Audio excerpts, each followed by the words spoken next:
Af hverju kemur flóð og fjara? Flóð og fjara er þegar sjórinn hækkar og lækkar.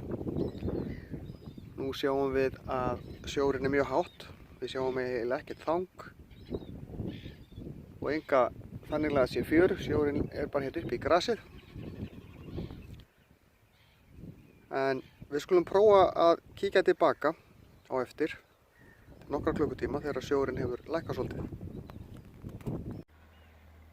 Nú eru liðnir tæpir 6 tímar og sjórinn er bara farinn.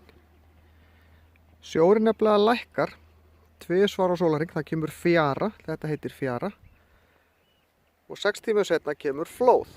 Það var rétt tæpum 6 tímum setna. En það var flóð áðan. Sjórinn er nú ekki farinn. Þið sjá að hann er smá hérna.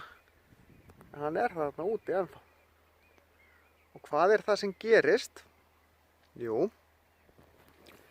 tunglið,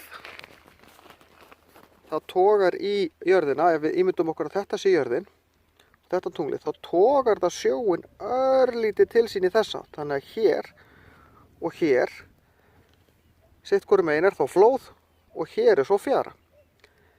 Áðan vorum við sem sagt hér í átt að tunglinu og þá togaði sjórinn út og þá var flóð hjá okkur, en núna hefur jörðin snúist 1/4 úr sólarhring sem eru cirka 6 tímar og þá er komin fjara hjá okkur en þá er flóð hér.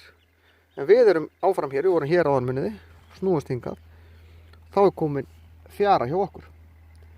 Núna er það sem kallað er stórstraumur, þá er meiri munur á flóð og fjöru og það er af því að sólin togar pínlítið í okkur líka. Og það er þegar sólin, jörðin og tunglið mynda beina línu, þá verður meiri munur á flóð og fjöru. En þegar tunglið, jörðin og sólin mynda 90 gráðu horn, þá verður minni munur, það heitir smástreymi. En við erum hérna við Breiðafjörður og hér er mikill munur á flóð og fjöru eins og þið sjáum. En við skulum kíkja aftur á hvernig þetta er þegar það er komið aftur. Flóð, örsnögt, en þetta er af hverju það kemur flóð og fjara.